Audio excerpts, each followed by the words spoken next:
తెచ్చుకోవడం లేదా ఆయన దారికి వెళ్ళడమో చేయాలి.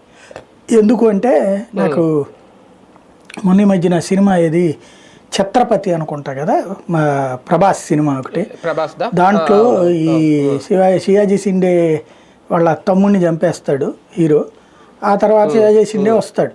ఆ టైంలో వీళ్ళిద్దరు కొట్టుకుంటుంది. అంటే ఇతను హీరో అందరినీ చంపేయడం చూసేసి ఈలోపు అతను వస్తున్నాడని తెలిసి ఈ గొడవ అంతా మనకెందుకని మినిస్టర్ వీళ్ళని మెయింటైన్ చేసే మినిస్టర్ కోట శ్రీనివాసరావు హాస్పిటల్కి వెళ్ళి జాయిన్ అయిపోతాడు.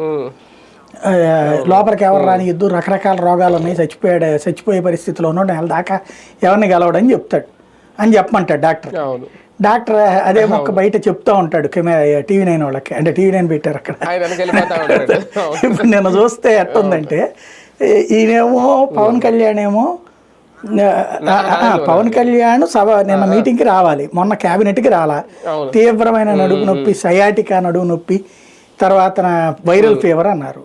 ఓకే, స్పాండిలైటిస్ అన్నారు, అది దాంతోపాటు వైరల్ ఫీవర్ అన్నారు. దెన్ అందువల్లనే మనం కూడా అనుకున్నాం. ఆ తర్వాత వచ్చేటప్పటికి నిన్న మినిస్టర్స్తో సెక్రటరీల మీటింగ్ చంద్రబాబు గారిది, దానికి అటెండ్ కాలేదు. నిన్న నాదెళ్ల మనోహర్ గారు అక్కడ చెప్పారు ఇట్లాగా పంచాయతీరాజ్ రివ్యూ అప్పుడు ఇట్లాగా మాకంటే అక్కడ చంద్రబాబు గారు ఏమన్నారు,